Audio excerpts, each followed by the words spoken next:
រវកម្មវាគឺជាអំពើឧក្រិដ្ឋកម្មដ៏សាហាវបំផុតដែលបានកើតឡើងជាច្រើនលើកជាច្រើនសារនៅជុំវិញពិភពលោកហើយវានឹងក៏បានគំរាមកំហែងទៅដល់ជីវិតមនុស្សលោកគ្រប់ជាតិសាសន៍ប៉ះពាល់ដល់សង្គមមួយយ៉ាងធ្ងន់ធ្ងរក៏ដូចជាបង្កទៅជាបញ្ហាអសន្តិសុខនៅក្នុងសង្គមជាតិឬក៏ទៅជាសង្គ្រាមការរើសអើងជាតិសាសន៍ជាដើមដោយសពមួយដងគឺខ្ញុំមកបកស្រាយអំពី Iceberg Charts ដែលតាក់ទងជាមួយនឹងភេរវកម្មជុំវិញពិភពលោក Definitive Terrorism Iceberg ជំរាបសួរអ្នកទាំងអស់គ្នាយើងត្រឡប់មកវិញហើយជាមួយនឹងវីដេអូថ្មីដែលថ្ងៃនេះគឺខ្ញុំនឹងបកស្រាយអំពី Definitive Terrorism Iceberg ឬក៏ជាប្រធានបទផ្ទាំងតកភេរវកម្មជុំវិញពិភពលោកតោះយើងចូលទៅកាន់ជាមួយនឹងវីដេអូទាំងអស់គ្នា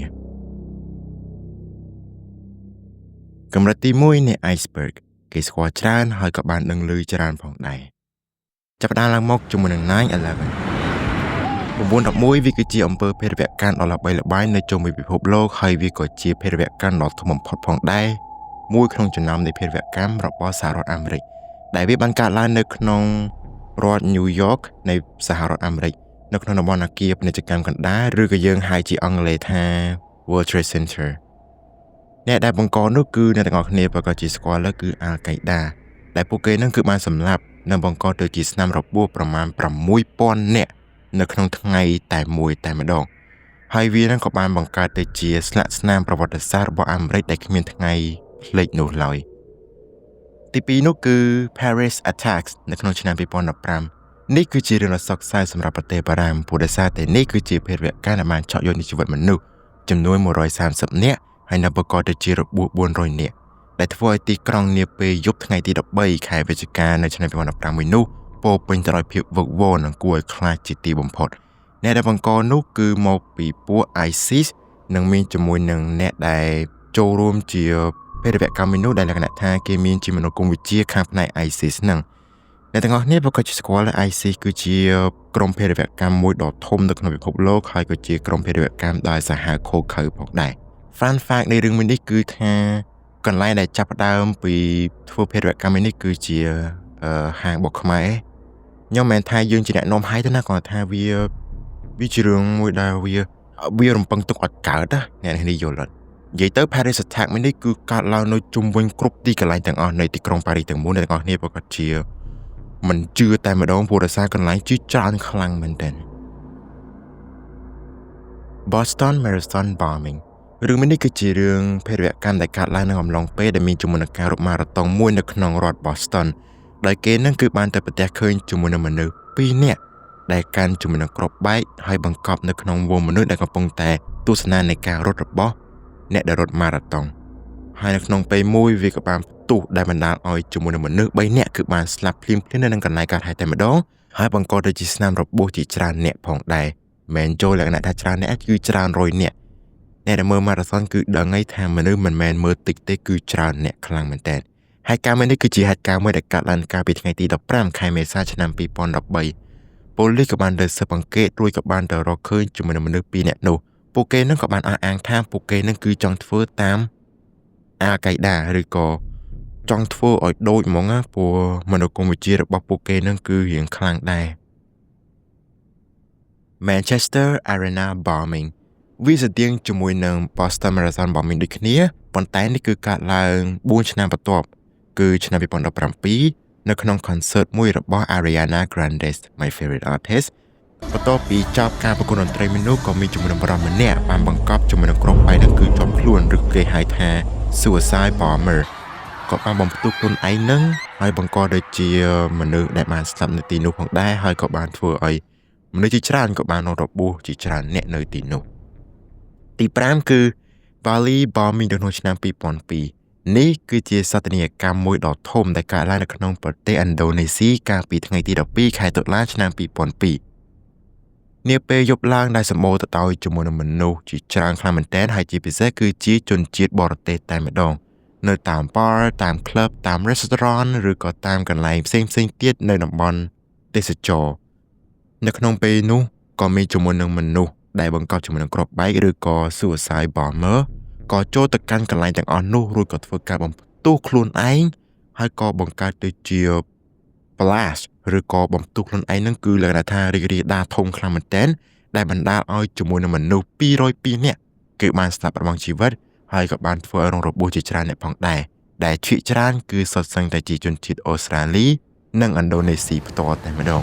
ជនល្មើសដែលបានបង្កទៅក្នុងហេតុការណ៍មួយនេះបើនិយាយទៅគឺយើងអាចគិតបានថាប្រហែលជាមកពីពួកអាល់កៃដាឬក៏មានមនោគមវិជ្ជាខាងផ្នែកពួកគេទាំងអស់ហ្នឹង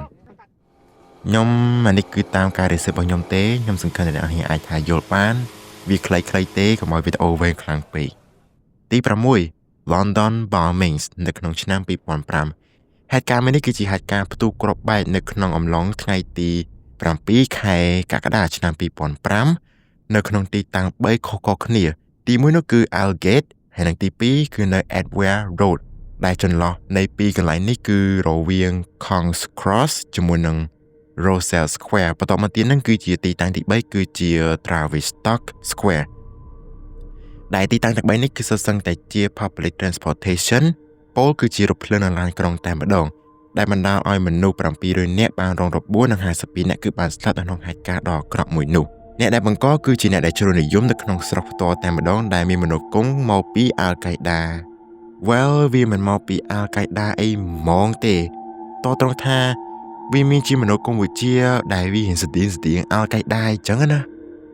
ទី7 Madrid Train Bombings នេះគឺជាហេតុការណ៍ដែលដូចគ្នាជាមួយ London Bombing ដូចគ្នាហើយខ្ញុំក៏មិនជឿថានេះគឺមកពីអាល់កៃដាដូចគ្នានៅពេលខ្ញុំ research ទៅគឺ What អ្នកដែលបានស្លាប់នៅក្នុងហេតុការណ៍មួយនោះគឺប្រមាណជាង200នាក់និងរបួសប្រមាណជាង2000នាក់ទីក្រុង Madrid គឺជាទីក្រុងមួយដ៏មានលក្ខណៈធំខ្លាំងមែនទែនហើយក៏មានប្រជាជនរស់នៅច្រើនផងដែរ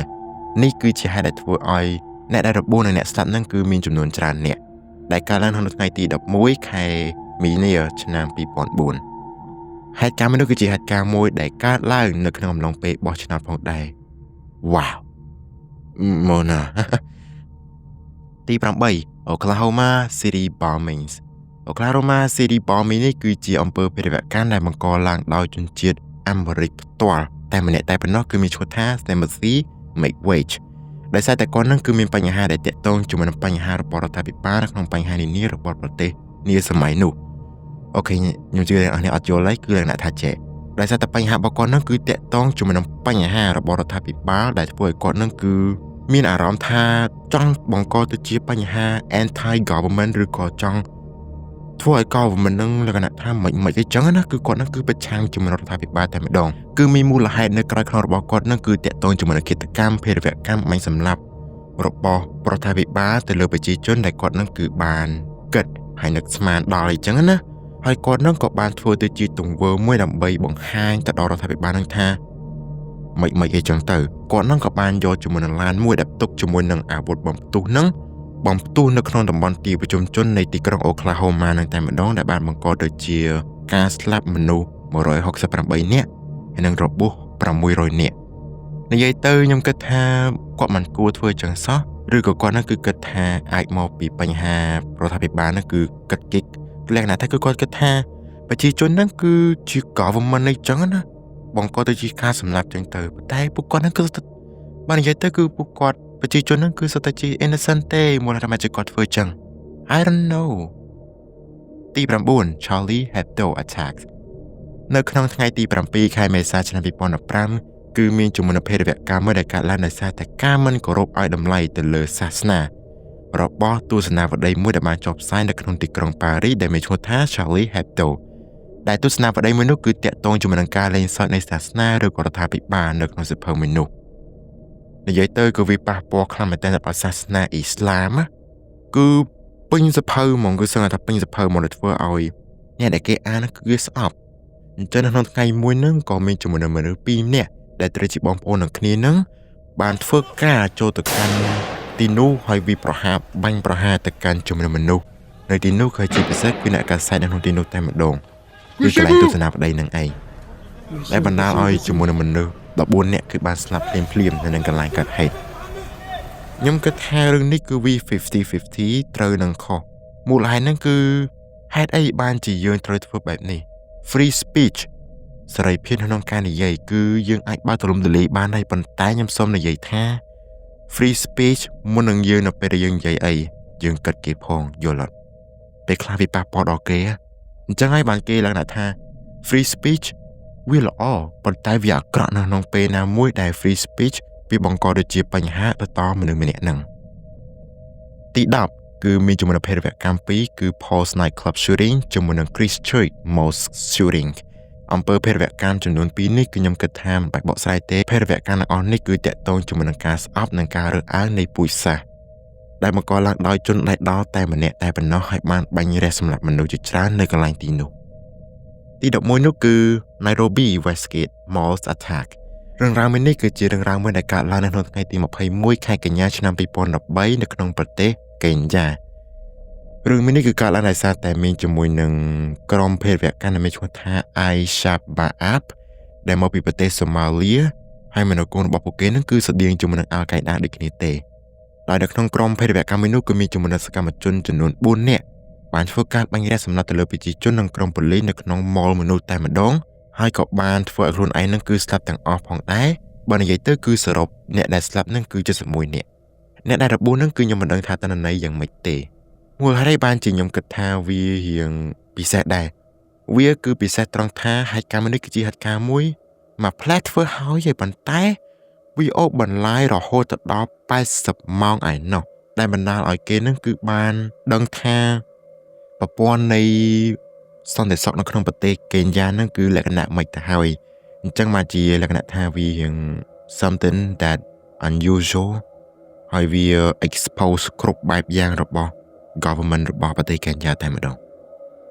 ទី12គឺ Mumbai Attacks នៅក្នុងឆ្នាំ2018នេះគឺជាភេរវកម្មដ៏ធំមួយនៅក្នុងប្រទេសឥណ្ឌាដែលបានកើតឡើងនៅក្នុង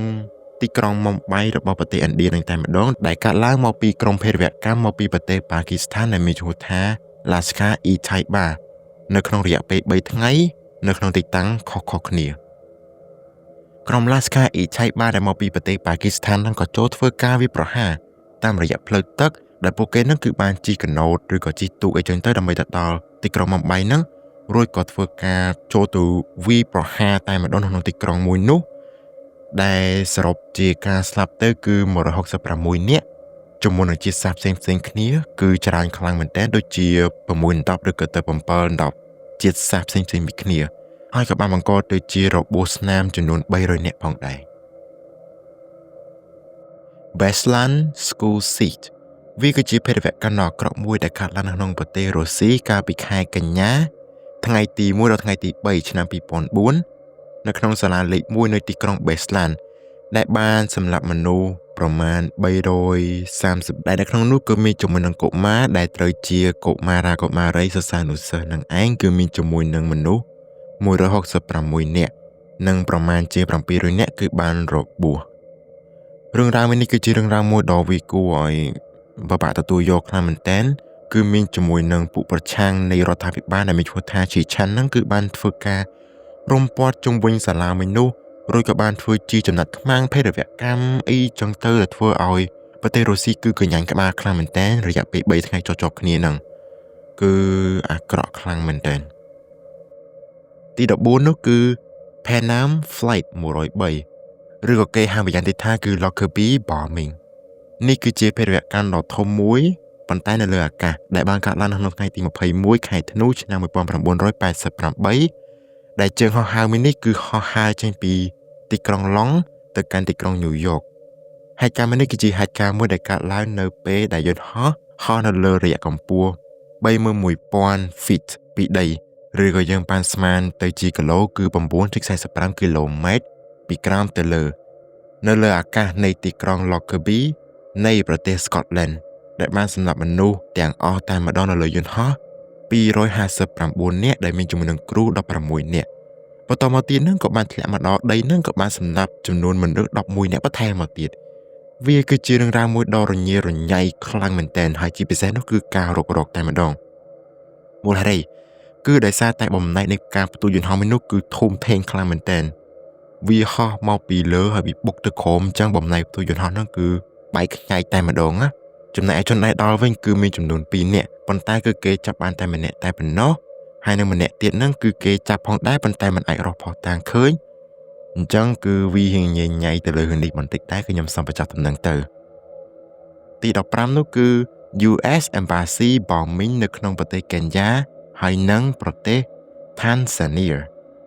វាគឺជាហេតុការណ៍ដែលបំផ្ទុះ Embassy ឬក៏ជាស្ថានទូតកន្លែងពីរផ្សេងគ្នាប៉ុន្តែគឺជាស្ថានទូតរបស់អាមេរិកផ្ទាល់តែម្ដងភេរវកម្មនេះគឺជាភេរវកម្មដែលតាក់ទងជាមួយនឹង Osama bin Laden អ្នកនរប្រកាសជាស្គាល់ហើយគឺជា leader នៃ Al-Qaeda ភេរវកម្មនេះគឺបានបង្ហាញឲ្យយើងឃើញអំពី Osama bin Laden នឹងគឺធ្វើការប្រឆាំងជាមួយនឹងអាមេរិកតែម្ដងហើយគាត់នឹងគឺធ្វើការបំផ្ទុះនៃស្ថានទូតចោលយកហ្មងគឺយើងគួរឲ្យសាហាវផងដែរដែលកើតឡើងនៅក្នុងថ្ងៃតែមួយគឺថ្ងៃទី7ខែសីហាឆ្នាំ1998ដែលមានជំនុំពួក Al-Qaeda នឹងគឺបានធ្វើការដាក់បង្កប់គ្រាប់បែកនៅក្នុងទីតាំងមួយនៅចន្លោះរវាងនីតិផ្សេងគ្នានៅក្នុងទីតាំងពីរកគ្នាពលគឺមានន័យថា Embassy ឬក៏ជាស្ថានទូតនឹងគឺដាក់គ្រាប់បែកនៅក្នុងទីតាំងពីរផ្សេងគ្នាប៉ុន្តែនៅក្នុងនីតិរៀងខុសដាច់ពីគ្នាមិនតិចចឹងណាដោយនៅកេនយ៉ានឹងគឺគេដាក់មកកន្លែងហើយនៅឯ Tanzania គឺគេដាក់មកកន្លែងចឹងទៅបើយើងសរុបមកទាំងអស់តែម្ដងអ្នកដែលបានស្លាប់នៅក្នុងហេតុការណ៍មួយនេះគឺនៅឯខាងប្រទេសកេនយ៉ានឹងគឺរងរបួសច្រើនជាងគេរហូតដល់213នាក់គឺបានស្លាប់បាត់បង់ជីវិតនិងប្រមាណទៅជា4000ទៅ5000នាក់គឺបានរងរបួសចំណែកឯប្រទេស Tanzania គឺត្រឹមតែ11នាក់តែប៉ុណ្ណោះហើយនឹងរបួស85នាក់ហើយបញ្ហាមួយនេះគឺជាបញ្ហាមួយដ៏រសើបទៅដល់ជំនាន់ 9/11 នៅក្នុងឆ្នាំ2001 Air Indian Flight 182នេះគឺជាជើងហោះហើរដ៏ធំមួយដែលមានជាមួយនឹងមនុស្ស329នាក់នៅលើយន្តហោះនោះប៉ុន្តែជាអកុសលពួកគេនឹងគឺបានស្លាប់ទាំងអស់ដែលភាគច្រើនគឺជាជនជាតិកាណាដាផ្ទាល់តែម្ដងហេតុការណ៍នេះគឺជាហេតុការណ៍មួយកើតឡើងនៅថ្ងៃទី23ខែមិថុនាឆ្នាំ1985ជើងហោះហើរមួយដែលហោះហើរចេញពីទីក្រុង Toronto នៃប្រទេសកាណាដាបន្តទៅទីក្រុង Long ឬក៏បន្តទៅកាន់ប្រទេសឥណ្ឌាផ្ទាល់តែម្ដងហេតុការណ៍នេះគឺជាហេតុការណ៍មួយដែលផ្ទុះនៅពេលដែលយន្តហោះកំពុងតែហោះហើរនៅលើដែនសមុទ្រអាត្លង់តិកដែលឆ្ងាយល្មមអំពីឆ្នេរនៃប្រទេសហូឡង់ឬក៏ Netherlands រឿងមួយនេះគឺកើតឡើងដោយសារតែមានជំនុំជ្រុលនិយមម្នាក់គឺមានជំនុំនឹងពួកជ្រុលនិយមមកពីខាងឥណ្ឌាដែលមានឈ្មោះថា Singh ខ្ញុំសង្ឃឹមថាខ្ញុំអានជំរំនេះត្រូវចុះប៉ុន្តែ Singh មួយនេះមូលហេតុបានជាឥណ្ឌាមកដល់ពេលហ្នឹង Singh វាគឺជា network terrorist លក្ខណៈថាគឺជាក្រុមភេរវកម្មដែលមានជាបណ្ដាញអីចឹងណាអញ្ចឹងមានន័យថាពួក Singh មួយនេះគឺនៅក្នុងប្រទេសអេស្ប៉ាញផ្ទាល់តែម្ដងហើយធ្វើការទៅលើនេះដែលវាលក្ខណៈថាគឺពួកគេនឹងគឺចង់សងសិទ្ធិទៅកាន់រដ្ឋាភិបាលនៃប្រទេសឥណ្ឌាតែបានសម្លាប់ទៅលើរឿងអីញ៉ៃរបស់គេចឹងទៅគឺខ្ញុំមិនអាចនិយាយបានទេព្រោះថាតែរឿងនេះគឺវាវែងពេករឿងមីនីផងដែរហ្នឹងក៏ link ជាមួយនឹងរឿងមួយទៀតដែលកើតឡើងនៅក្នុង airport មួយនៅប្រទេសជប៉ុនដែលមានឈ្មោះថា Narita ដែលបានបង្កទៅជាមនុស្ស2នាក់គឺបានស្លាប់បាត់បង់ជីវិតបន្តតែម្ដង2នាក់ដែលបានស្លាប់បាត់បង់ជីវិតមួយនោះគឺសសឹងតែជាអ្នកដែលត្រួតពិនិត្យទៅលើវ៉ាលីទៅលើរបស់របរនៅក្នុងវ៉ាលីអញ្ចឹងទៅម្ដងនេះគឺជាដំណាក់កាលនៃការបកស្រាយនៃក្រុមជ្រុលនិយមឬក៏យើងនិយាយថាពួកក្រុមភេរវកម្មទីមួយនោះគឺ ISIS ពាក្យពេញរបស់ពួកគេនឹងគឺ Islamic States of Iraq and Syria ឬក៏ Syria នេះគឺជាក្រុមជ្រុលនិយមមួយនៃសាសនាអ៊ីស្លាមដែលពួកគេនឹងគឺមានភាពកាយសាហាវខ្លាំងមែនទែនខាងអំពើហិង្សាការសម្លាប់ទាសករផ្លូវភេទអំពើភេរវកម្មពាសពេញពិភពលោកទស្សនៈនិងគោលដៅរបស់ពួកគេនឹងគឺបានបណ្ដុះបណ្ដាលយ៉ាងជ្រាលជ្រៅទៅដល់ប្រាក់ពួកនិងខ្សែបណ្ដាញរបស់ពួកគេនឹងជុំវិញពិភពលោកដែលវានឹងគឺបង្កទៅជាវិនាសកម្មជាច្រើនបានគំរាមកំហែងទៅដល់ពិភពលោកតាមរយៈការបង្ហាញនូវឥទ្ធិពលអំណាចរបស់ពួកគេនឹងពួក ISIS នេះគឺបានក្លាយទៅជាក្រុមភេរវកម្មកាលពីឆ្នាំ2014ហើយក៏បង្កទៅជាមហន្តរាយជាច្រើននៅជុំវិញពិភពលោកហើយជាពិសេសនោះគឺ Middle East Regional តែម្ដងមានប្រមាណប្រទេសដូចជា Syria អ៊ីរ៉ង់មានដូចជាពីណាអីទៀតដូចជាអ៊ីរ៉ាក់អ៊ីរ៉ង់អញ្ចឹងណាគឺសសឹងតែជាប្រទេសដែលរងគ្រោះដោយសាររឿងហ្នឹងអញ្ចឹងឯងមួយទៀតនោះគឺ Al-Qaeda វាគឺជាក្រុមភេរវកម្មដ៏គួរឲ្យខ្លាចមួយគឺវាប្រហារទៅកាន់ពិភពលោកទាំងមូលតែម្ដងដែលកើតឡើងក្នុងជំនាន់ឆ្នាំ90អ្នកទាំងអស់គ្នាដឹងហើយថាពួកគេបានធ្វើគេខ្លះទស្សនៈនិងមនោគមវិជ្ជារបស់ពួកគេនឹងគឺមានភាពខុសគ្នារៀងច្រើនផងដែរតែពួក ISIS ហ្នឹងគឺលក្ខណៈថាពួកគេហ្នឹងគឺកាយសាហាវប៉ុន្តែគេហ្នឹងអត់សូវលក្ខណៈថារៀងបកែខាងរៀបចំអីទេប៉ុន្តែ Al-Qaeda ហ្នឹងគឺមានភាពវៃឆ្លាតពូកែជាជាងប្រើកម្លាំងបាយចិត្តឆៅអញ្ចឹងណា ទីមួយទៀតនោះគឺតាលីបង់អ្នកទាំងអស់គ្នាប្រកាសជាស្គាល់ឈ្មោះហ្នឹងហើយប៉ុន្តែខ្ញុំមិនសូវ research បានទេដោយសារ complicate ពេករញ៉េរញ៉ៃសឡប់តាលីបង់ហ្នឹងគឺរៀងកាក់មកពីសតុតតែមួយទេគឺលក្ខណៈថាស្លឹកឈើជ្រុះមិនឆ្ងាយពីគល់របស់វាអញ្ចឹងណាដែលមកពីខាង ISIS ខាង Al-Qaeda អីចឹងទៅពួកគេហ្នឹងគឺជាក្រុមជននិយមមួយមកពីអាហ្វហ្គានីស្ថានមនោគមរបស់ពួកគេហ្នឹងគឺផ្ដោតទៅលើភាពអង់អាចដែលមានលក្ខណៈផ្ដាច់ការជាតិនិយមនៅក្នុងបកពួកទីមួយទៀតគឺទី20គឺ Boko Haram ដែលនេះគឺជាក្រុមភេរវកម្មមួយដែលនៅឯភាគពីយប់ឬក៏នៅខាងលិចឈៀងជើងនៃប្រទេសនីហ្សេរីយ៉ាដែលស្តៀងជាមួយនឹងតាលីបង់ដូចគ្នាទេជាមួយនឹង ISIS ព្រោះពួកគេនឹងគឺបានប្រកាន់យកសាសនាយកច្បាប់សាសនាគឺជាធំហើយមានជា ambition ឬក៏ជាមហិច្ឆតាដ៏ធំមួយក្នុងការដណ្ដើមយកប្រទេសខ្លួនឯងរួចក៏ធ្វើការស្អប់ប្រទេសខ្លួនឯងនឹងរួចក៏ធ្វើការវិបហាយណានៃ what the hell នេះគឺជាចំចត់នៅកម្រិតទី1ចេញចូលមកកាន់ជាមួយនឹងកម្រិតមួយទៀតកម្រិតទី2នេះគឺចាប់ផ្ដើមឡើងមកជាមួយនឹង ETA ឬក៏គេហៅម្យ៉ាងទៀតថា Basque Separatist ដែលនេះគឺជាពួកសង្គមនិយមដែលស្ថិតនៅចន្លោះភាគពីរយប់នៃប្រទេសអេស្ប៉ាញនិងប្រទេសបារាំងនេះគឺជាផែនទីរបស់ពួកគេដែលស្ថិតនៅដែលមនោគមវិជ្ជានិងទស្សនៈរបស់គេនឹងគឺចង់បានអ្វីដែលពួកគេនឹងគឺមានការពីមុនមានន័យថាអ្វីដែលពួកគេមានពីមុននឹងគឺមានដូចជាភាសាឬក៏ជាជនជាតិពីមុនរបស់ពួកគេចឹងទៅដោយសារតែមានបញ្ហាជាមួយនឹងរដ្ឋាភិបាលរបស់ពួកគេនៅក្នុងប្រទេសអេស្ប៉ាញគឺជាពិសេសតែម្ដងកាលពីជំនាន់ឆ្នាំ1959ទើបពួកគេនឹងសម្រេចចិត្តធ្វើជាអង្គើភេរវកម្មមួយនៅក្នុងប្រទេសអេស្ប៉ាញនឹងរហូតដល់ពួកគេនឹងគឺបង្កទៅជាសង្គ្រាមវិនាសកម្មជាច្រើនដល់សង្គមតែម្ដងជាពិសេសនោះគឺពួកគេនឹងគឺធ្វើអង្គើភេរវកម្មនេះនោះគឺយ៉ាងខុសខើគ្រាន់បើដែរគឺដូចជាការចាក់ចម្រិតការធ្វើអង្គើអីផ្សេងៗទៀតដូចជាការធ្វើសម្លាប់ឯជាដើមរហូតដល់ឆ្នាំ2011ហ្នឹងទើបពួកគេនឹងសម្រេចចិត្តថា ceasefire ឬក៏ដកនៃការបោកបាញ់ឬក៏ធ្វើជាអង្គើភេរវកម្មចឹងទៅរួចមកដល់ឆ្នាំ2018ទើបពួកគេនឹងសម្រេចចិត្តថារំសាយបកនឹងចោលតែម្ដងបន្តមកទៀតមានជាមួយនឹង Shining Path នៅក្នុងប្រទេសប៉េរូនេះគឺជាក្រុមភេរវកម្មរបស់ប្រទេសប៉េរូកាលពីជំនាន់ឆ្នាំ60ដែលមានភាពកាយសាហាវគ្រាន់បើដែរដែលពួកគេនឹងគឺធ្វើការប្រឆាំងជាមួយនឹងរាជរដ្ឋាភិបាលរបស់ប្រទេសប៉េរូដើម្បីធ្វើជាបដិវត្តផ្លាស់ប្ដូរនៅរដ្ឋាភិបាលរបស់ប្រទេសខ្លួននឹងហើយប្រកបដោយអំពើហិង្សាខ្លាំងមែនទែនទៅលើប្រជាជនដែលពួកគេនឹងគឺចង់ផ្លាស់ប្ដូរនៅមនោគមវិជ្ជាទៅដល់ប្រជាជនទៅដល់មនុស្សជាច្រើនចឹងទៅ LTTE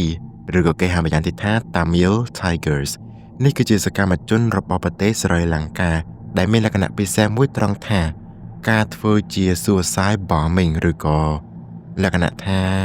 ដាក់គ្រាប់បែកនៅជាប់ខ្លួនធ្វើជាអំពើភេរវកម្មដោយបំផ្ទុះខ្លួនឯងចោលតែម្ដងដែលពួកគេទាំងអស់នោះគឺសុទ្ធសឹងតែជាទាហានកុមារហើយអ្វីដែលកាន់តែពិសេសមួយទៀតនោះគឺពួកគេនឹងគឺពូកែធ្វើឃាតខ្លាំងមែនទែនខ្ញុំមិនតែសើណាគាត់ថានេះគឺជាចំណុចដ៏ខ្លាំងរបស់ពួកគេចឹងទៅក្រុមភេរវកម្ម LTTE នេះគឺបង្កទៅជាវិនាសកម្មយ៉ាងច្រើនទៅដល់ប្រទេសខ្លួនតែម្ដងគឺប្រទេសស្រីលង្កាហ្នឹងណាគឺដោយសារតែពួកគេនឹងគឺចង់បានជារដ្ឋតូចមួយដើម្បីឲ្យមានភាពជាឯករាជ្យមួយដែលនៅខាងកើតនិងខាងជើងនៃប្រទេសស្រីលង្កានឹងឯងរហូតដល់រដ្ឋាភិបាលនេះក៏បញ្ឈប់ពួកគេតែម្ដងត្រឹមឆ្នាំ2009និយាយទៅគឺបញ្ចប់យកតែម្ដងបន្ទាប់ពីអ្នកទាំងអស់គ្នាបានស្ដាប់ជាមួយនឹងក្រុមភេរវកម្មយើងត្រឡប់មកវិញជាមួយនឹងព្រឹត្តិការណ៍អង្គើភេរវកម្មជួបជាមួយនឹង Munich Olympics Attack នៅក្នុងឆ្នាំ1972ក្នុងខែកញ្ញាចាប់ពីថ្ងៃទី5ដល់ថ្ងៃទី6នេះគឺជាហេតុការណ៍មួយដែលធ្វើការចូលវិលុកទៅកាន់ភូមិអូឡ িম্প ិកដែលជាកន្លែងដែលកីឡាករកំពុងតែស្នាក់នៅបើនិយាយទៅនៅពេលនោះផងដែរនឹងគឺមានជាមួយនឹងព្រឹត្តិការណ៍អូឡ িম্প ិកនៅក្នុងប្រទេសអាល្លឺម៉ង់កាលពីឆ្នាំ1972ដែលមានជាមួយនឹងក្រុមភេរវកម្មមួយដែលមានឈ្មោះថា Black September នោះដែលធ្វើការវិលុកចូលមកកាន់ភូមិអូឡ িম্প ិកតែម្ដងដែលពួកគេនឹងគឺជាក្រុមភេរវកម្មដែលមកពីប្រទេសប៉ាឡេស្ទីនពួកគេនឹងគឺមានបំណងក្នុងការទៅវាយប្រហារតែនៅលើជម្រើសជាតិដែលត្រូវជាកីឡាកររបស់អ៊ីស្រាអែលតែម្ដងគឺពួកគេនឹងគឺធ្វើការសម្លាប់ នឹងធ្វើឲ្យពួកគេនឹងរងរបួសទៅកាន់ជនជាតិអ៊ីស្រាអែលនឹងតែម្ដង Koba Towers Bombing នៅក្នុងថ្ងៃទី25 ខែមិថុនាឆ្នាំ 1996 គឺមានជាមួយនឹងអំពើភេរវកម្មមួយដែលស្ថិតនៅក្នុងទីតាំងទ័ពឈរជើងរបស់ប្រទេសអាមេរិកនាឯប្រទេសអារ៉ាប់គឺមានន័យថាគឺទ័ពឈរជើងរបស់អាមេរិកនឹងឯងប៉ុន្តែអ្វីដែលជារឿងដ៏គួរឲ្យពិសេសមួយនោះគឺគេមិនដឹងទេថាតើនរណាគេគឺជាអ្នកបង្កនោះទេដោយពួកគេនឹងគឺបានទៅឃើញជាមួយនឹងឡានមួយដែលផ្ទុកជាមួយនឹងគ្រាប់បន្ទុះដែលមានបរិមាណ TNT រហូតទៅដល់ 20,000 lb ឯណោះដែលបានសម្លាប់មនុស្សក្នុងរងរបួសជាច្រើននៅឯទ័ពជើងឈររបស់អាមេរិកនៅទីនោះតតែម្ដង Syrian Chemical Attacks នេះគឺជារឿងរ៉ាវដ៏គួរឲ្យសោកសង្រេងមួយខ្ញុំគិតថាវារៀងគួរឲ្យអាក្រក់ខ្លាំងមែនទែនដែលរឿងនេះគឺជារឿងរ៉ាវមួយដែលកើតឡើងកាលពីថ្ងៃទី21 ខែសីហាឆ្នាំ 2013 សុកក៏មានជាមួយនឹងរ៉ុកកែតមួយដែលផ្ទុកជាមួយនឹងសារធាតុគីមីរួចក៏បានបាញ់ចូលទៅកាន់តំបន់មួយដែលមានឈ្មោះថា Ghouta នៅក្នុងប្រទេសសេរីតែម្ដងដែលបណ្ដាលឲ្យមនុស្សជាច្រើននឹងគឺធ្វើការស្រូបយកជាមួយនឹងសារធាតុគីមីមួយនោះមនុស្សជាច្រើនក៏ចាប់ផ្ដើមធ្វើការ collapse ឬក៏សន្លប់ស្តុកស្ដឹងហើយក៏ប៉ះពាល់ទៅដល់សុខភាពរបស់ពួកគេនឹងក៏ធ្វើការស្លាប់នៅនឹងកន្លែងភ្លាមតែម្ដងចំណែកអ្នកខ្លះទៀតក៏ពេលយូររួចក៏ស្លាប់ទៅតាមក្រោយចឹងទៅជាពិសេសនោះគឺកុមារតែម្ដងដែលទទួលរងជាមួយនឹងសារធាតុគីមីទាំងអស់នេះ UN ដែលត្រូវជាអង្គការសហប្រជាជាតិនោះក៏បាននិយាយថាស៊ីរីផ្ទាល់គឺជាអ្នកដែលធ្វើរឿងមួយនេះមូលហេតុអីគឺពួកគេនឹងគឺបានអះអាងថាអ្នកដឹកនាំស៊ីរីនឹងគឺមានលក្ខណៈថាជាដឹកនាំដែលផ្ដាច់ការខ្លាំងមែនទែនណាហើយមានអំណាចដែលខ្លាំងក្លាមួយគឺលក្ខណៈថាចេះគឺសម្រាប់ប្រជាជនដើម្បីពង្រឹងអំណាចរបស់ខ្លួនឯង Iranian Embassy Bombing នៅក្នុងប្រទេស Argentina ឬក៏អាសង់ទីនកាលពីឆ្នាំ 1992 ក្នុងថ្ងៃទី 17 ខែមីនានេះគឺជាការផ្ទុះគ្រាប់បែកពីក្នុងឡានដែលស្ថិតនៅក្នុងទីក្រុង Buenos Aires នៅក្នុងប្រទេស Argentina ដែលស្ថិតនៅចំពីមុខទូតរបស់ប្រទេសអ៊ីរ៉ង់ផ្ទាល់តែម្ដងដែលបណ្ដាលឲ្យមនុស្សស្លាប់និងរងរបួសជាច្រើនអ្នកខ្លាំងមែនទែនអ្នកដែលបង្កនោះគឺជនជាតិអ៊ីរ៉ង់ផ្ទាល់តែម្ដងដើម្បីសងសឹកទៅកាន់ការធ្វើឃាតរបស់បករបស់ពួកគេចឹងទៅsomething ខ្ញុំក៏មិនដឹងរឿងក្នុងរបស់គេដែរមូលហេតុអីបានជាខ្ញុំលើកឡើងមកនេះគឺជាហេតុការណ៍អំពើភេរវកម្មដំបូងគេបង្អស់របស់ប្រទេស Argentina 2015 Ankara Bombings នេះគឺជាអំពើភេរវកម្មមួយដែលកើតឡើងនៅក្នុងប្រទេសទូគីហើយបន្តមកទៀតនោះប្រទេសទូគីនោះក៏បានចោទថានេះគឺជាអំពើភេរវកម្មដែលបង្កឡើងដោយពួក ISIS ដែលកើតឡើងនៅក្នុងថ្ងៃទី 10 ខែតុលាឆ្នាំ 2015 ដោយគេនឹងគឺបានឃើញជាមួយនឹង suicide bomber 2 នាក់បានចូលទៅកាន់ជាមួយនឹងកន្លែងរថភ្លើងមួយនៃទីក្រុង Ankara នៃប្រទេសទូគីនឹងឯងដែលបណ្ដាលឲ្យផ្ទុះសាយបែកភីរហូតដល់មានមនុស្សលើសពី100នាក់គឺបានបាត់បង់ជីវិតនិងប្រមាណជាច្រើនអ្នកទៀតត្រូវបានរងរបួសមូលហេតុដែលខ្ញុំបានលើកឡើងមកនេះគឺដោយសារតែវាបានបង្ហាញអំពីភាពមិនត្រឹមត្រូវរបស់ប្រទេសទូគីតែម្ដងព្រោះថារឿង extremist នៅក្នុងប្រទេសទូគីនេះគឺពាសពេញប្រទេសតែម្ដងហើយជាពិសេសមួយទៀតនោះគឺមានជាមួយនឹងប្រជាជនជាច្រើននោះគឺមានមនោគមវិជ្ជាចាក់ត្រកជាមួយនឹងខាង ISIS ខាង Al-Qaeda អញ្ចឹងណាដែលថាគឺគេចង់ធ្វើអញ្ចឹងទៅវាបង្ហាញអំពីភាពមួយជ្រុងនៃការមិនទទួលខុសត្រូវទៅលើរឿងមួយនេះនឹងឯង2019 ស្រីលង្កា Easter Bombing នេះគឺជាអំពើភេរវកម្មមួយទៀតហើយប៉ុន្តែម្ដងនេះគឺលក្ខណៈសាសនាម្ដងដែលបានកើតឡើងនៅក្នុងថ្ងៃទី 21 ខែមេសាឆ្នាំ 2019 អ្នកដែលបង្កនោះគឺបង្កឡើងដោយជាតិនិយមស្រីលង្កាផ្ទាល់តែម្ដងដែលធ្វើការវាយប្រហារទៅកាន់សាសនាគ្រឹះហើយនឹងជាមួយនឹងទីតាំងមួយគឺជាទីតាំងអូតែទំនើបមួយដែលទីតាំងទាំងអស់នោះគឺសុទ្ធសឹងតែជាទីតាំងដែលជនជាតិបរទេសរស់នៅទាំងអស់ដែលបណ្ដាលឲ្យមនុស្ស269នាក់គឺបានបាត់បង់ជីវិតនិងជាច្រើនរយនាក់ត្រូវបានរងរបួសនេះបង្ហាញអំពីភាពការរើសអើងនៃសាសនាចង់បញ្ចប់នៃកំណត់ទី 2 គឺ Moscow Zero Hostage Crisis នៅក្នុងខែតុលាថ្ងៃទី 23 ឆ្នាំ 2002 គឺមានជំនឿករណីមួយគឺធ្វើការចាប់មនុស្សធ្វើជាចំណាត់ខ្មាំងគឺមានចំនួនរហូតដល់ចំនួន912នាក់នៅក្នុងសាររោងមហោស្រពមួយដែលមានឈ្មោះថា Dobrovka ដែលមហោស្រពនេះគឺជាមហោស្រពមួយដែលកំពុងធ្វើការប្រគំតន្ត្រីមួយ ដោយនៅពេលនោះផងដែរហ្នឹងគឺមានចំនួនសកម្មជនចំនួន40នាក់ដែលមកពីតំបន់ឆេកញីយ៉ានៅក្នុងប្រទេសរុស្ស៊ីរយៈពេល3ថ្ងៃនៃការធ្វើភេរវកម្មនេះគឺបានបង្កទៅជារឿងដ៏ផ្ទុះខ្លាំងមែនទែននៅក្នុងប្រទេសរុស្ស៊ីផ្ទាល់តែម្ដងក្រុមទាហានពិសេសឬក៏គេហៅថា Special Force របស់ប្រទេសរុស្ស៊ីហ្នឹងគឺធ្វើការបោកគ្រាប់បែកបានធ្វើការបាញ់បោះជាមួយនឹងក្រុមសកម្មជនទាំងអស់នោះចឹងណាប៉ុន្តែអ្វីដែលពួកគេនឹងគឺរៀងធ្វេសប្រហែសបន្តិចហ្នឹងគឺថានៅពេលដែល Special Force ឬក៏ក្រុមទាហានពិសេសហ្នឹងគឺធ្វើការទៅលើរឿងនេះគឺបណ្ដាលឲ្យជាមួយនឹងចំណាត់ខ្មាំងដែលត្រូវជាប្រជាជនស្លូតត្រង់ហ្នឹងបានស្លាប់ដូចគ្នាចំណាត់ខ្មាំងគឺត្រូវបានស្លាប់រហូតទៅដល់140នាក់ហើយចំណែកឯសកម្មជននោះគឺត្រូវបានស្លាប់ទាំងអស់អាហ្នឹងគឺវាអូខេប៉ុន្តែជនចំណាត់ខ្មាំងវាពួកគាត់អត់ដឹងអីទេ why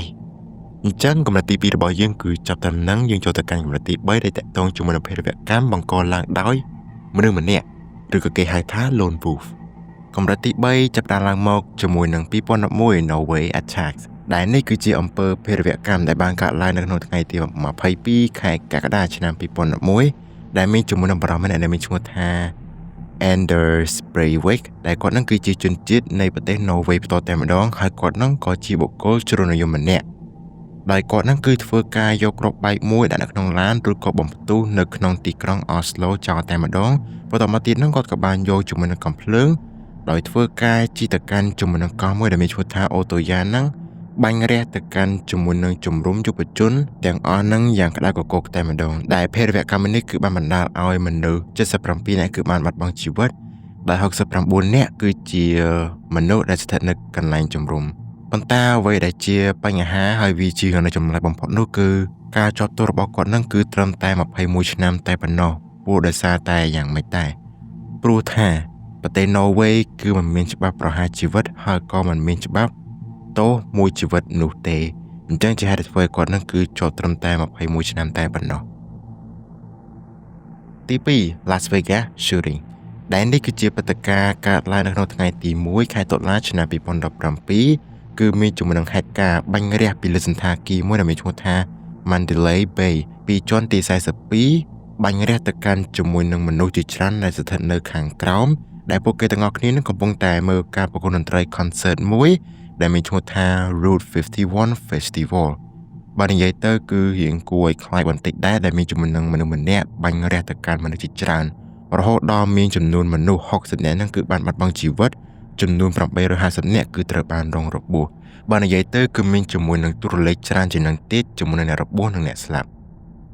អ្នកដែលបង្កជាមួយនឹងរឿងមួយនេះកើតឡើងហ្នឹងគឺមានឈ្មោះថាលោក Stephen Paddock មូលហេតុអីបានជាគាត់នឹងគឺធ្វើបែបនេះមិនមានអ្នកណាគេដឹងទេថាតើគាត់ធ្វើឲ្យគេតើគាត់មានបំណងចង់ធ្វើឲ្យគេដែរមូលហេតុបានជាគាត់ធ្វើបែបនេះបន្ទាប់ពីគាត់នឹងគឺបានធ្វើការបាញ់រះជាមួយនឹងមនុស្សទាំងអស់នោះបន្តមកទៀតនឹងគាត់ក៏ធ្វើការ suicide ទៅលើខ្លួនឯងតែម្ដងអញ្ចឹងគឺយើងមិនដឹងទេថាតើគោលបំណងរបស់គាត់នឹងគឺចង់បានអីគេទី3នោះគឺ Buffalo Supermarket Shooting នេះគឺជាករណីបាញ់រះនៅក្នុងផ្សារទំនើបមួយនៅក្នុងទីក្រុង Buffalo នៃរដ្ឋ New York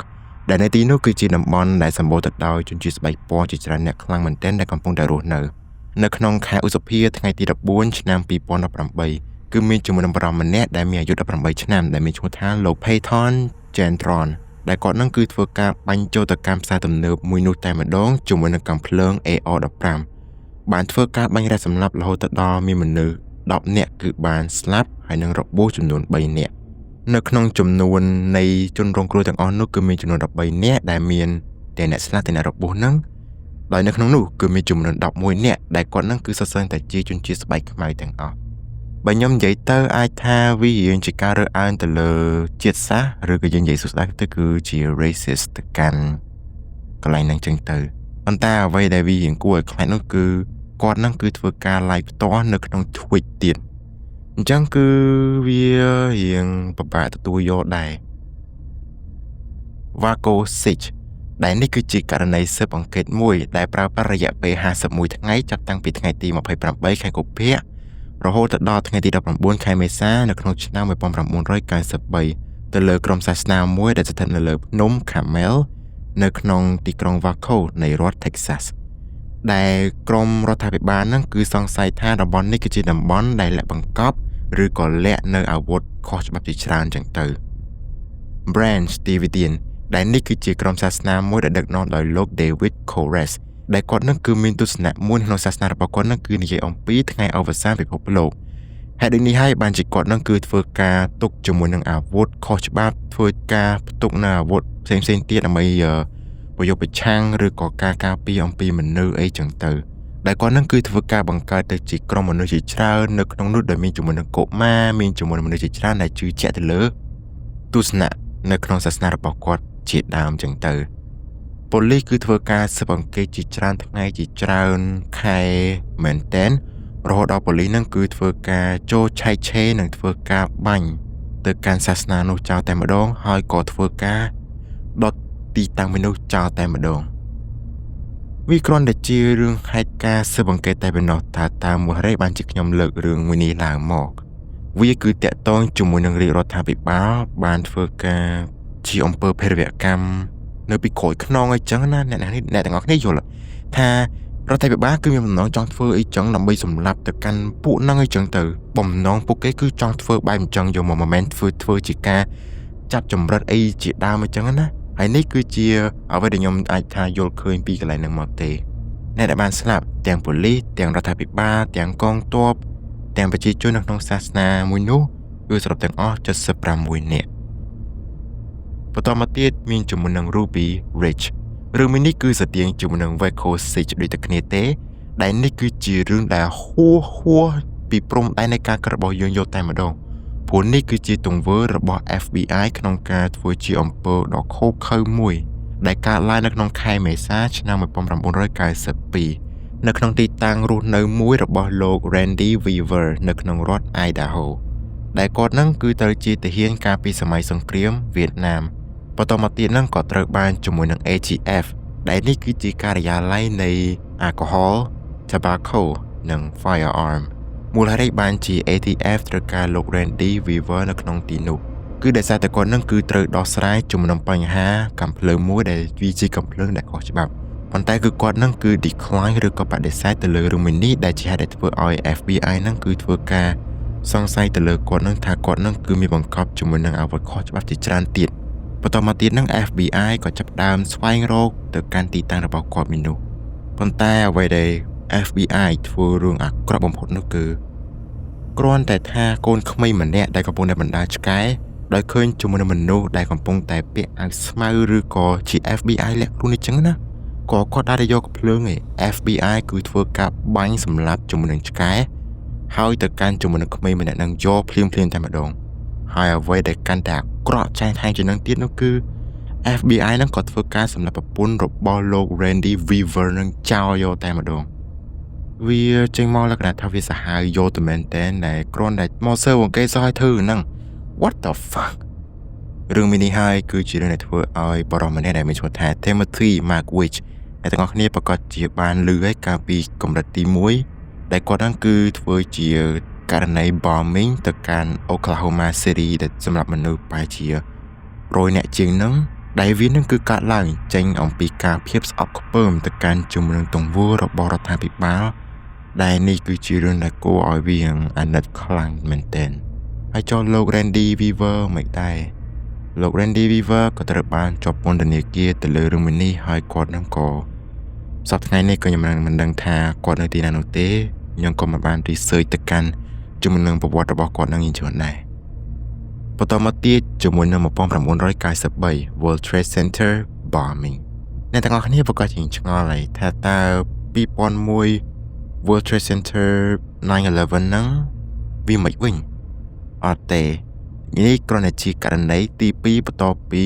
ករណីនេះទេករណី1993នេះគឺជាករណីដំបូងគេបំផុតដែលធ្វើការយកជំនុំគ្រាប់បែកទៅបំផ្ទុះនៅខាងក្រោមនៃអគារ World Trade Center តែប៉ុណ្ណោះដែលរឿងនេះគឺជារឿងដែលកើតឡើងកាលពីថ្ងៃទី26ខែកុម្ភៈឆ្នាំ1993ដែលមានជាមួយនឹងក្រុមភេរវកម្មដែលដឹកនាំដោយលោក Joseph បានធ្វើការយកជំនុំគ្រាប់បែកមួយធ្វើការបំផ្ទុះអគារពាណិជ្ជកម្មកណ្ដាលហ្នឹងដែលស្ថិតនៅខាងជើងពលគឺជាអគារមួយនេះឯងដែលគាត់នឹងគឺយកគ្រាប់បែកនេះទៅដាក់ជាមួយនឹងជាន់ក្រោមដីហើយបន្តមកទៀតនឹងក៏ធ្វើការបំផ្ទុះយកតែម្ដងដែលបណ្ដាលឲ្យមនុស្សចំនួន9នាក់គឺបានបាត់បង់ជីវិត ហើយនៅ1000នាក់ជាងគឺត្រូវបានរងរបួសរឿងនេះខ្ញុំគិតថាមិនសូវសំខាន់មែនទេប៉ុន្តែរឿងដែលសំខាន់នោះគឺ 9/11 ហ្នឹងឯងបន្តមកទៀតជាមួយនឹង Aurora Serial Shooting ដែលនេះគឺជាអំពើភេរវកម្មការបាញ់រះទៅកាន់ជាមួយនឹងរោងកុនមួយដែលបង្កឡើងដោយលោក James Holmes នៅក្នុងរោងកុនដែលកំពុងតែចាក់បញ្ចាំងលើរឿង The Dark Knight Rises អ្នកទាំងអស់គ្នាប្រកាសជាស្គាល់រឿងនេះហើយដែលរឿងនេះគឺជារឿងដ៏ល្បីមួយហើយក៏ជារឿងដ៏ល្អមួយផងដែរដែលលោក James Holmes ដែលគាត់នឹងគឺប្រដាប់ជាមួយនឹងអាវុធជាច្រើននៅក្នុងដៃរបស់គាត់គឺមានជាមួយនឹង AR-15 មានជាមួយនឹង shotgun pistol ក៏ភ្លើងខ្លីនឹងតែម្ដងជាមួយនឹងអាវុធគីមីនានាហ្នឹងក៏ធ្វើការបាញ់ចូលទៅកាន់ជាមួយនឹង serial មនុស្សយកតែម្ដងដែលបណ្ដាលឲ្យមនុស្ស12នាក់គឺបានស្លាប់ហើយនឹង70នាក់គឺត្រូវបានរងរបួសដែលបានកើតឡើងកាលពីថ្ងៃទី20ខែកក្កដាឆ្នាំ2012ការជាប់ទោសរបស់គាត់គឺសរុបទាំងអស់គឺចំនួន3318ឆ្នាំពលគឺ12ជីវិតបូកចូលគ្នាយកតែម្ដងចុងក្រោយនៃកម្រិតទី3គឺបញ្ចប់ជាមួយនឹង DC Sniper's Attack ដែលនេះគឺជាព្រឹត្តិការណ៍ការបាញ់ប្រហារសម្ងាត់ដែលប្រើប្រាស់ជាមួយនឹងកាំភ្លើង Sniper ដែលកើតឡើងចន្លោះពីថ្ងៃទី2ដល់ថ្ងៃទី23ខែតុលាឆ្នាំ2002ដែលបណ្ដាលឲ្យមនុស្ស10នាក់គឺបានស្លាប់និងរងរបួសចំនួន3នាក់នេះគឺជាករណីបាញ់ Sniper Attack ដែលវារៀងកើតឡើងរៀងយូរដែរបើគិតទៅគឺចូលរយៈពេល21ថ្ងៃតែម្ដងគឺ3អាទិត្យ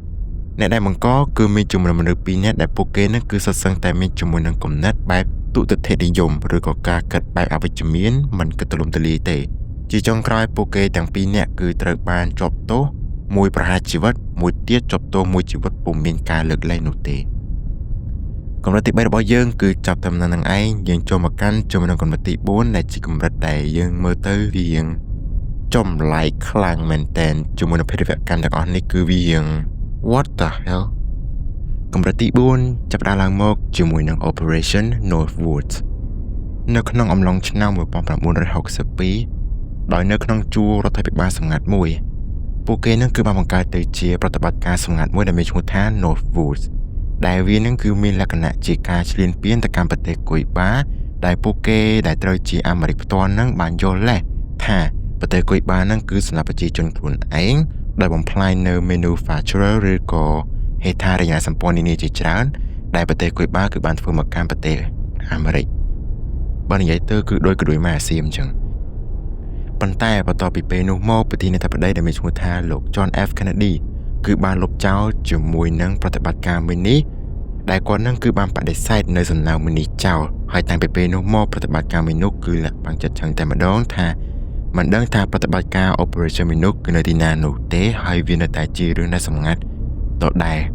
បើនិយាយទៅគឺវាជាលក្ខណៈដូចជាភេរវកម្មដែរដែលចង់ត្រួតត្រាទៅលើប្រទេសគុយបាផ្ទាល់ទី2នោះគឺ Red Terror Red Terror វាគឺជាប្រភេទ campaign ឬក៏ជាយន្តនាការមួយដែលបង្កើតឡើងដោយក្រុមរដ្ឋាភិបាលមួយនៅក្នុងឆ្នាំ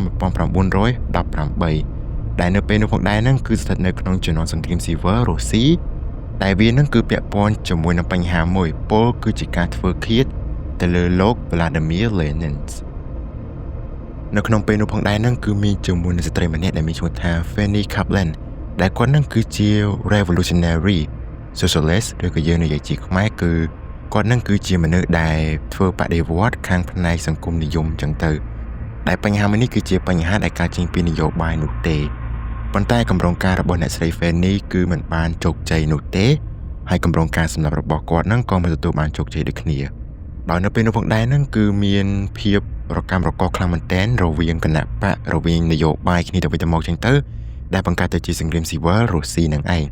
ដោយរដ្ឋាភិបាលហ្នឹងគឺធ្វើការទប់ស្កាត់អំពីបដិវត្តន៍ទាំងអស់ហ្នឹងហើយក៏ដូចជាធ្វើការបង្ក្រាបជាមួយនឹងសត្រូវនានារបស់ប្រជាជនខ្លួនឯងហ្នឹងក៏ដូចជានយោបាយផ្សេងៗទៀតហ្នឹងធ្វើការជ្រៀតជ្រែកអីចឹងទៅដោយធ្វើការចាប់ឃុំខ្លួន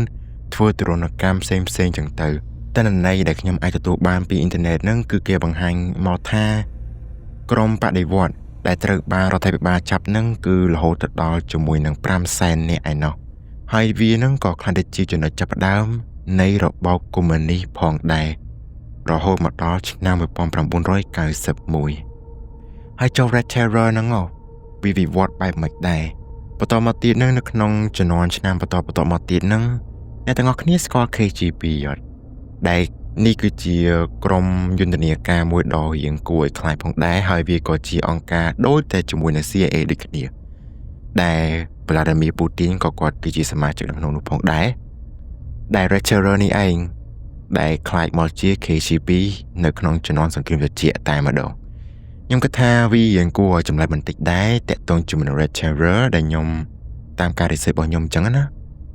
បន្តមកទៀតជាមួយនឹង CIA Phoenix Program ដែលនេះគឺជាកម្មវិធីមួយរបស់ទាហាននៅក្នុងជំនាន់សង្គ្រាមវៀតណាមពោលគឺឆ្នាំ1968រហូតដល់ឆ្នាំ72គោលបំណងរបស់ program នេះគឺគិតទៅលើការវាយប្រហារទៅលើគោលនយោបាយរបស់វៀតកុងពោលគឺជាវៀតណាមតតែម្ដងនៅក្នុងភូមិភាគខាងត្បូងនៃប្រទេសវៀតណាម Well លក្ខណៈថាចេនៅក្នុងជំនាន់នឹងផងដែរនឹងអ្នកដែលនៅខាងត្បូងលក្ខណៈថាគឺគេបែងចែកទៅជាវៀតណាម2វៀតណាមជើងវៀតណាមត្បូងដោយវៀតណាមជើងគឺកាន់កាប់ដោយប្រទេសបែបកុម្មុយនីចំណែកឯខាងត្បូងគឺខាងសហរដ្ឋអាមេរិកគឺបែបប្រជាធិបតេយ្យមូលហេតុដែលគេធ្វើបែបនេះគឺលក្ខណៈថាគឺគេចង់វែកមុខរកឃើញជាមួយនឹងមនុស្សដែលគេលក្ខណៈថាប្រឆាំងជាមួយនឹងនយោបាយរបស់ខាងអាមេរិកចឹងទៅមូលហេតុនេះបានជាខ្ញុំគិតថាវាគឺជាភេរវកម្មដូចគ្នាពោលវាគឺជា program មួយដ៏គួរឲ្យខ្មាស់ងឹតខ្លាំងមែនទែនគឺការធ្វើឃាតការធ្វើទរណកម្មសម្លាប់និងការចាត់ចម្រិតទៅលើប្រជាជនទៅលើអ្នកដែលប្រឆាំងទៅលើគោលនយោបាយនឹងគឺរៀងគួរឲ្យខ្លាចខ្លាំងមែនទែនទោះបីជា program នេះទទួលបាននូវជោគជ័យយ៉ាងណាក៏ដោយប៉ុន្តែខ្ញុំគិតថានេះគឺជា program មួយដែលគួរឲ្យខ្មាស់ងឹតខ្លាំងមែនទែនគាត់យើងចង់កម្ចាត់នៅជនប្រឆាំងតែប៉ុណ្ណោះហើយយើងធ្វើបែបនេះខ្ញុំគិតថាវារៀងsomething really ungrateful បន្តមកទៀត My Lai Massacre My Lai Massacre គឺជាប់តាក់ទងជាមួយសង្គ្រាមវៀតណាមដូចគ្នាពោលនេះគឺជាការសម្លាប់រង្គាលឬក៏ massacre របស់ទ័ពអាមេរិកផ្ទាល់តែម្ដងក្នុងជំនាន់សង្គ្រាមវៀតណាមកាលពីថ្ងៃទី16ខែមីនាឆ្នាំ1968ពួកគេនឹងគឺធ្វើការសម្លាប់ប្រជាជនធ្វើការសម្លាប់នៅនរណាគេផ្សេងៗទៀតចឹងទៅពី350នាក់រហូតដល់500នាក់ឯណោះដែលពួកគេទាំងអស់គ្នានឹងគឺសុទ្ធសឹងតែជាប្រជាជនក្មេងចាស់ប្រុសស្រីដែលពួកគេទាំងអស់គ្នានឹងគឺស្ថិតនៅក្នុងភូមិសុងម៉ៃនេះឯវៀតណាមខាងត្បូងទាំងអស់តែម្ដងមូលហេតុបានជាពួកគេធ្វើបែបនេះបានជាធ្វើជាអំពើ massacre ទៅកាន់ពួកគាត់ទាំងអស់គ្នាចឹងកងទ័ពអាមេរិកនឹងគឺចង់ស្វែងរកជាមួយនឹងពួកប្រឆាំងហើយក៏ដូចជាទ័ពលាក់មុខនៅក្នុងភូមិផងដែរប៉ុន្តែបន្ទាប់ពីពួកគេនឹងគឺធ្វើការយកកាំភ្លើងធ្វើការយកភ្លើងទៅដុតទៅបាញ់ទៅកាន់ជាមួយនឹងប្រជាជនទាំងអស់គ្នានឹងគឺมันអាចរកឃើញជាមួយនឹងជនប្រឆាំងទាំងអស់នោះទេហើយនេះគឺជាអំពើ massacre ដ៏សែនឃោរឃៅមួយនៅក្នុងជំនាន់សង្គ្រាមវៀតណាមផងដែរមួយទៀតនោះគឺ Korean Air Flight 858នៅក្នុងថ្ងៃទី27ខែវិច្ឆិកាឆ្នាំ1987ដែលនោះគឺជាព្រឹត្តិការណ៍ផ្ទុះយន្តហោះមួយដែលកំពុងតែហោះស្ថិតនៅលើដែនអាកាសនៃសមុទ្រអាន់ដាម៉ាន់ក្បែរប្រទេសអាចោសៀមដែលការផ្ទុះមួយនោះគឺបង្កឡើងដោយគ្រាប់បែកដែលស្ថិតនៅក្នុងកន្លែងផ្ទុកឬក៏ storage នៃយន្តហោះដែលបានសម្លាប់មនុស្សនៅលើបូតទាំងអស់តែម្ដងចំនួន115នាក់ដែលយន្តហោះមួយនោះគឺធ្វើដំណើរចេញពីបាខានមកពីប្រទេសខាង UAE ឬក៏ខាងអារ៉ាប់មកកាន់ជាមួយនឹង South Korea អ្នកដែលបង្កនឹងគឺគេគិតថាគឺជាភ្នាក់ងារមកពីកូរ៉េខាងជើងដែលបំណងរបស់កូរ៉េខាងជើងនឹងគឺចង់ធ្វើការរំលាយនៅព្រឹត្តិការណ៍អូឡ িম্প ិកឆ្នាំ1988ដែលលក្ខណៈចេញមកគឺថាចង់បន្លាចទៅកាន់ជាមួយនឹងកីឡាករចង់បន្លាចទៅកាន់អ្នកមើលទៅកាន់អ្នកដែលចង់មកមើលអីចឹងទៅមិនមកចូលរួមប្រកួតនៅឯកូរ៉េខាងត្បូងវាគួរឲ្យសាហាវបន្តិចដែរទៅលើរឿងមួយនេះណា Flight PS 752ឬក៏យើងហៅម្យ៉ាងទៀតថា Iran Shutdown នៅក្នុងថ្ងៃទី8ខែមករាឆ្នាំ2020ថ្មីនេះដែរទេគឺមានជាមួយនឹងជើងយន្តហោះមួយដែលជាយន្តហោះរបស់អ៊ុយក្រែនដែលមានឈ្មោះថា UI 752ត្រូវបានកងឆ្មាំបដិវត្តន៍អ៊ីស្លាមជាភាសាអង់គ្លេសវាវែងតិចគឺ Islamic Revolutionary Guards Corps ដែលបកប្រែទៅជាខ្មែរគឺកងឆ្មាំបដិវត្តន៍អ៊ីស្លាមដែលខ្ញុំបកប្រែតាម Google Translate ដែលកងឆ្មាំមួយនេះគឺធ្វើការបាញ់ទម្លាក់នៅយន្តហោះ UI 752នឹងមកកាន់ដីតែម្ដងហើយបន្តមកទៀតនឹងអ្នកដែលនៅលើយន្តហោះទាំងអស់នឹងគឺសរុបទាំងអស់176នាក់គឺបានស្លាប់ទាំងអស់តែម្ដងមូលហេតុអីបានជាកងឆ្មាំបដិវត្តន៍អ៊ីស្លាមនេះគឺធ្វើរឿងបែបនេះដែលពួកគេធ្វើបែបនេះគឺចង់សងសឹកទៅកាន់ការធ្វើឃាតរបស់អាមេរិកទៅលើមន្ត្រីយោធារបស់ពួកគេទាំងអស់គ្នានឹងគឺមានឈ្មោះថា Qasem Soleimani ដែលខ្ញុំគិតថា what the heck ប្រធានបទពីចុងក្រោយមួយនេះគឺតាក់ទងជាមួយនឹង cyber attack ដែលខ្ញុំគិតថាវារៀងគួរឲ្យរង្គោះរង្គើបន្តិចដែរហើយវារៀងចាប់អារម្មណ៍បន្តិចទីមួយនោះគឺ Russian cyber terrorism ឬក៏យើងហៅម្យ៉ាងទៀតថា Ukraine Great Hacks ដែលនេះគឺជាការ hack ចូលទៅកាន់បណ្ដាញអគ្គិសនីរបស់ប្រទេសអ៊ុយក្រែនដែលអ្នក hack នឹងគឺជាជនជាតិរុស្ស៊ីផ្ទាល់តែម្ដងដែលពួកគេនឹងគឺមានបំណងក្នុងការចង់សាកល្បងនៅ cyber weapon របស់ពួកគេនឹងហើយក៏ចង់ឲ្យប្រទេសអ៊ុយក្រែននឹងមិនមានភាពតុល្យភាពអីចឹងណាតែគណៈថាពួកគេនឹងគឺមិនចង់ឲ្យប្រទេសអ៊ុយក្រែននឹងគឺយើងស្ងប់សុខអីដូចប្រទេសអាស៊ីមិនចង់មកធ្វើបាបខ្មែរអញ្ចឹងណាពួកគេនឹងគឺធ្វើការវាយប្រហារទៅកាន់ប្រព័ន្ធបណ្ដាញអគ្គិសនីរបស់ប្រទេសអ៊ុយក្រែនដែលពួកគេនឹងគឺធ្វើការវាយប្រហារទៅកាន់ប្រព័ន្ធសៀគ្វីនៃបណ្ដាញទំនាក់ទំនងនៅក្នុងទីក្រុង Kiev ជាមួយនឹង malware មួយដែលមានឈ្មោះថា Indestroyer ជាមួយនឹង Crash Override កាលពីឆ្នាំ2015ដល់ឆ្នាំ2016ប៉ុន្តែសួរថាតើវាមានលក្ខណៈបែបម៉េចដែរពោលគឺវាធ្វើឲ្យប្រទេសអ៊ុយក្រែននឹងគឺចូលទៅកាន់ជាមួយនឹងភាពមិន balance តែម្ដងគឺរឿងរង្គោះរង្គើខាងផ្នែក cyber ហ្នឹងគឺគួរឲ្យខ្លាចខ្លាំងមែនទែនចុងក្រោយនៃកម្រិតទី4ជាមួយនឹង Estonian cyber attacks នៅក្នុងឆ្នាំ2007ដែលវានឹងគឺមានលក្ខណៈដូចគ្នាជាមួយនឹង Russian cyber terrorism ដូចគ្នាទេនៅក្នុងខែមេសាឆ្នាំ2007ក្រុម cyber មួយគឺបានធ្វើការ attacks នៅក្នុងរយៈពេល3អាទិត្យទៅលើ website ជាច្រើនប្រព័ន្ធគ្រប់គ្រងក្រសួងព័ត៌មានធនាគារនិងធ្វើការវាយប្រហារជាច្រើនទៀតទៅកាន់ប្រទេសអេស្តូនីយកតែម្ដងរហូតដល់មានជំនួយជួយពីខាងអង្គការ NATO ពួកដែលពួកគេនឹងគឺបានមើលឃើញថាក្រុម cyber នឹងគឺយ៉ាងគួរឲ្យខ្លាចហើយនឹងសាហាវខ្លាំងមែនទែនមូលហេតុដែលក្រុម cyber attack មួយនោះគឺធ្វើការ attack ទៅកាន់ជាមួយនឹងប្រទេសអេស្តូនីពលគឺពួកគេនឹងគឺចង់សងសឹកទៅកាន់ប្រទេសអេស្តូនីនឹងដែលពួកគេដែលត្រូវជាប្រទេសអេស្តូនីបានធ្វើការផ្លាស់ប្ដូរជាមួយនឹងរូបសំណាក Pro Soldier ដែលជានិមិត្តរូបនៃប្រទេសរុស្ស៊ីផ្ទាល់តែម្ដងដោយធ្វើការផ្លាស់ប្ដូរពីទីតាំងមួយទៅកាន់ទីតាំងមួយទៀតរហូតដល់មានជាមួយនឹងការតវ៉ាប្រឆាំងអំពីប្រទេសទាំងពីរតែម្ដងគឺយ៉ាងគួរឲ្យខ្លាចដែរបើយើងនិយាយទៅគឺលក្ខណៈថា cyber attacks ទាំងពីរនេះគឺបង្កឡើងដោយរុស្ស៊ីទាំងពីរតែម្ដងយើងដឹងថារុស្ស៊ីបកកែខ្លាំង cyber ប៉ុណ្ណាគឺ so awesome អញ្ចឹងកម្រិតទី4របស់យើងគឺមកដល់ទីបញ្ចប់ហើយយើងចូលមកកាន់ជាមួយនឹងកម្រិតទី5ដែលមានលក្ខណៈបែប history ហើយនិង mystery អញ្ចឹងចាប់ដើមឡើងមកជាមួយនឹង Entebbe hijacking ដែលបានកើតឡើងនៅក្នុងថ្ងៃទី27ខែមិថុនាឆ្នាំ1976ដោយមានជាមួយនឹងមនុស្សមួយក្រុមមកពីរណសិរ្សរំដោះជាតិប៉ាឡេស្ទីនដោយបានធ្វើការចូលទៅកាន់ជាមួយនឹងយន្តហោះមួយដែលធ្វើដំណើរចេញពី Tel Aviv នៃប្រទេសអ៊ីស្រាអែលទៅកាន់ជាមួយនឹងទីក្រុងប៉ារីសរួចពួកគេដែលត្រូវជាក្រុមរណសិរ្សរំដោះជាតិហ្នឹងក៏ចាប់យកជាមួយនឹងអ្នកទោសនៃប្រទេសប៉ាឡេស្ទីនផ្ទាល់ហ្នឹងចេញពីយន្តហោះរបស់អ៊ីស្រាអែលហ្នឹងព្រោះដោយសារតែមានរឿងរកម្មរកុសក្នុងការចាប់ខ្លួននៃជនជាតិប៉ាឡេស្ទីនអីចឹងណាអញ្ចឹងបានជាពួកគេធ្វើបែបនេះអញ្ចឹងទៅដែលធ្វើឲ្យរឿងនេះវាយ៉ាងគួរឲ្យចាប់អារម្មណ៍ផងដែរប៉ុន្តែសួរថាមានរងរបួសឬក៏ជាបញ្ហាអីទេគឺវាអត់មានប៉ះពាល់អីទេរឿងមួយនោះគឺជារឿងរ៉ាវដែលកើតឡើងនៅពេលដែលយន្តហោះកំពុងតែហោះនៅពីលើអាកាសនៃប្រទេសអ៊ុយក្រែនប៉ុន្តែប្រទេសអ៊ុយក្រែនក៏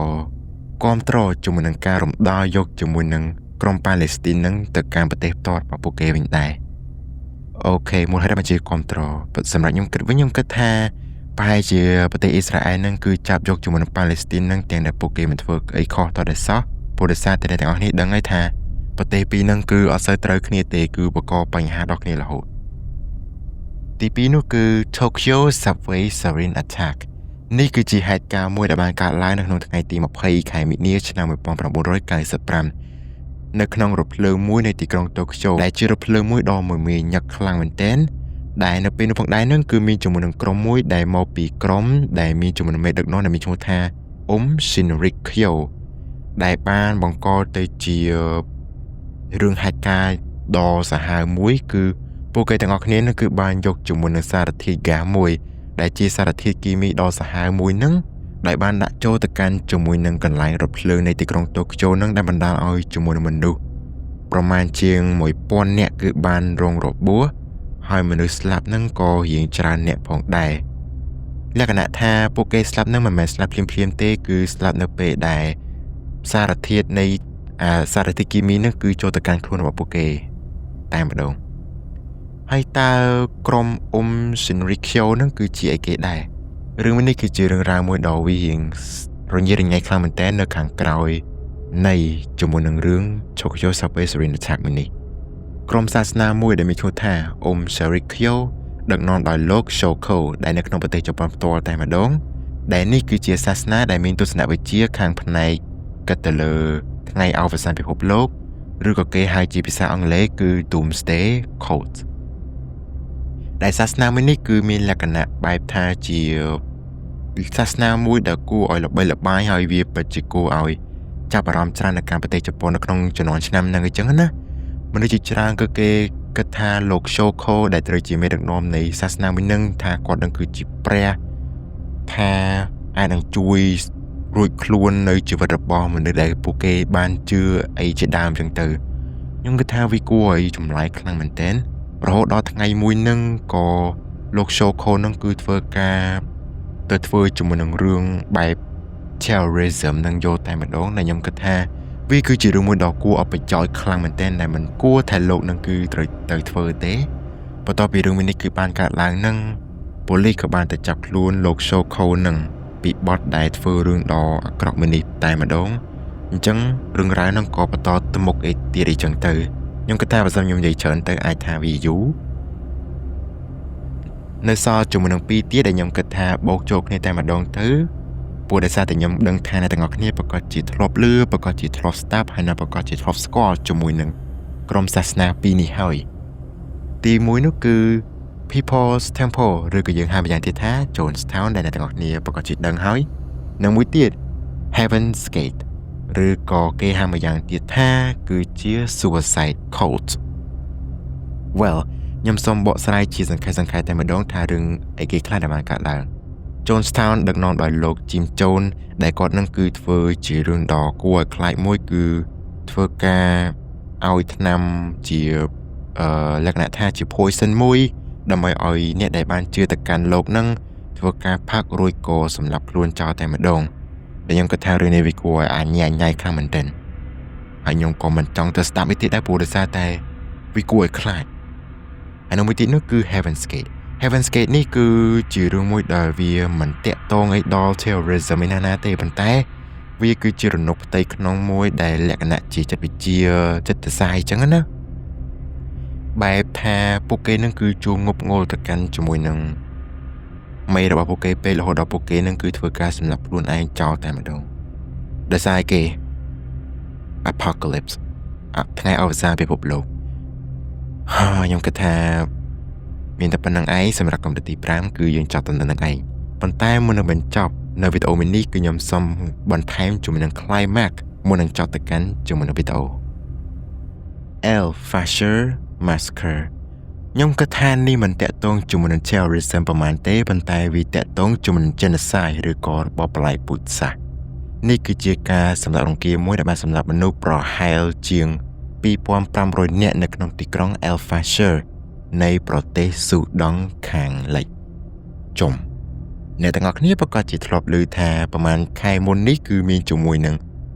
ការធ្វើសម្លាប់រង្គាលឬក៏គេហៅម្យ៉ាងទៀតថាស៊ូដង់ genocide នឹងឯងនេះហើយគឺជារឿងដែលខ្ញុំកំពុងតែនិយាយតែម្ដង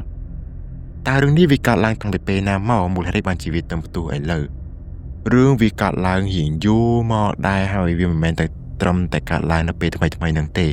គឺចាប់តាំងតែពីខែមេសាឆ្នាំ2023មកម៉េះគឺមិនមែនជារឿងដែលវា ការឡើងថ្មីទេមូលហេតុអីបានជារឿងនេះវាកើតឡើងមករឿងនេះគឺកើតឡើងដោយសារតែមានជំនឿសង្គ្រាមស៊ីវិលនៅខាងក្នុងប្រទេសតែម្ដង